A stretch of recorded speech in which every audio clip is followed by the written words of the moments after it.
जात रही रास्ते में एक नाग और एक नागिन, इच्छाधारी नागिन मनुष्य के रूप में निवस्त्र, कौनो कपड़ा ना पहले वो निवस्त्र, दोनों प्रेम में इतना लीन हुआ।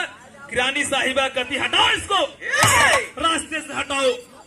जाके सनी के काग उठे हटावल चाहत हुआ, और नगवा नगिनिया के ना मालूम की नाग नागिन हुआ, इच्छाधारी रूप में हुआ, हटावे का प्रयास के लिए इतना प्रेम में मगन सब रहना की हटना ना। रानी साहिबा आवाज देती है